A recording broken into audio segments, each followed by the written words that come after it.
Mon cher Philippe, les Proud Boys. Oui. Proud Boys, alors on a déjà parlé, j'en ai parlé avec le courriel, là, Schwarzenegger qui les comparait au SS, ce qui n'a strictement aucun sens.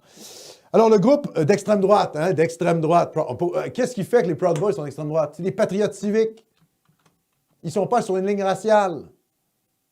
Qu'est-ce qui fait des Proud Boys qui veulent respecter la Constitution américaine de l'extrême droite? Pourquoi les médias se permettent de dire ça? C'est quoi l'extrême droite pour Le Devoir? Là, c'est un article du Devoir. On ne sait pas. Donc, c'est des anathèmes lancés, extrême droite. Les Proud Boys devraient figurer sur la liste canadienne des entités terroristes interdites dans la foulée du saccage du Capitole de Washington. Plusieurs experts pensent que oui, et ce, même si les actions en sol canadien du groupe sont demeurées pour l'instant marginales.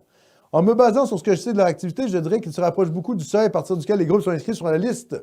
Dit en entrevue Jessica Davis, une ex-agente du renseignement au gouvernement canadien, aujourd'hui consultante à son compte. Oui, une consultante gauchiste, quoi.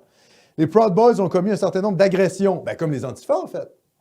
Les Antifas tapent les gens. Donc, je veux dire, dont on pourrait dire qu'elles étaient motivées politiquement et l'événement au Capitole peut être qualifié de terrorisme. Ben, déjà, est-ce que les Proud Boys étaient liés à ce qui s'est passé au Capitole? On ne sait pas. Donc, le terrorisme. Les Antifas, eux, ne sont pas du terrorisme, mais les Proud Boys, oui. Alors, écoutez ça. Lorsqu'une organisation est inscrite par Ottawa sur la liste des entités terroristes interdites, elle voit ses avoirs gelés.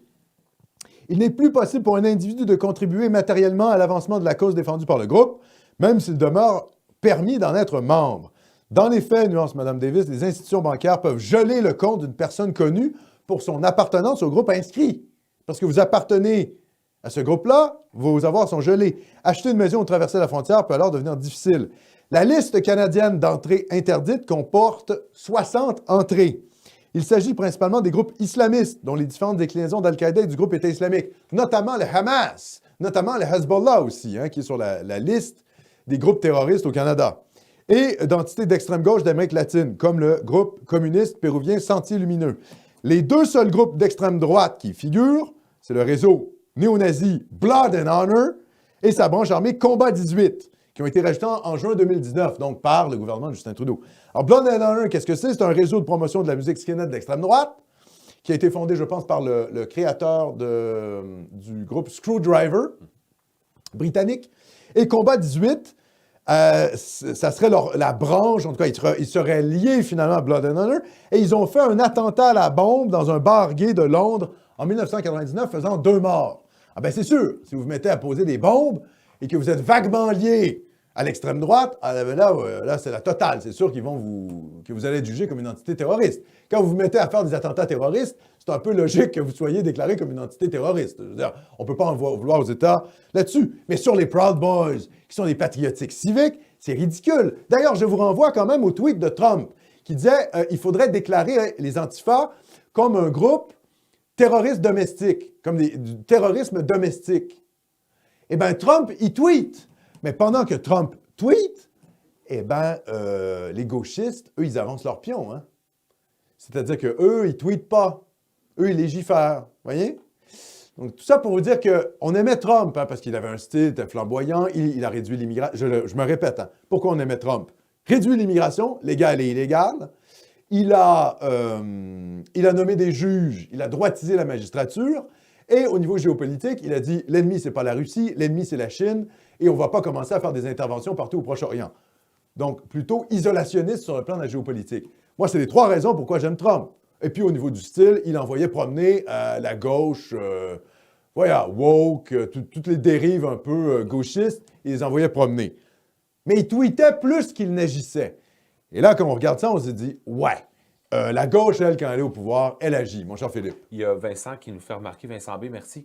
Le dirigeant des Proud Boys est noir et son fondateur est une femme hispanique. Ils aussi ont mis un Proud Boys en prison. Le juge les a comparés aux nazis alors qu'il y a des enfants métissés ou noirs. Oui, bien c'est ça. Mais même chose pour Bougalou, c'est pas très clair, ces affaires-là. Oui, c'est ça. On sait pas. C'est pas. Il y a un peu de patriotisme constitutionnel. Là, on est loin américain. de Blood and Honor. Là, on est très. Voilà. Là, on est très loin de Blood and Honor. C'est pas l'Aube dorée. Ou d'Aube dorée, voilà. Ou de Combat 18, par exemple. Donc, ça, c'est des patriotes. Oui, c'est ça. Enrique Torrio. Les États-Unis, c'est complexe là-dessus. C'est souvent pas clair. Là. Voilà. Non, mais c'est-à-dire entre ça, où finalement, Proud Boys, il y a à la tête un latino-américain, un afro-cubain, je pense. Oui, bon, voilà. On n'est pas chez la SA. On n'est pas chez les SS, donc il faut arrêter de nous prendre pour des cons. C'est des patriotes civiques. Et la gauche, je vous le dis tout de suite, ça va être dur pour les droitards, nous tous qui sommes de droite. Que vous soyez de la droite conservatrice, que vous soyez de la droite populiste, que vous soyez de la droite nationale, on va morfler parce que les gauchistes vont se venger pour les 4 ans de Trump. Et je réfère encore une fois au courriel, c'était le courriel de qui? De Jean, qui me disait l'américanisation de la société. Ben oui, mais on vit dans l'Empire américain. La réalité, c'est qu'on vit dans l'Empire américain. Donc, ce qui se passe aux États-Unis nous affecte. Et même si on est des séparatistes québécois comme moi, même si on lutte contre l'américanisation de la société, le réel nous rattrape. Et le réel, c'est que quand il se passe des choses aux États-Unis, ça a un effet culturellement et politiquement sur nous. Donc, on va morfler. Tous les droitards vont morfler pour la défaite de Trump.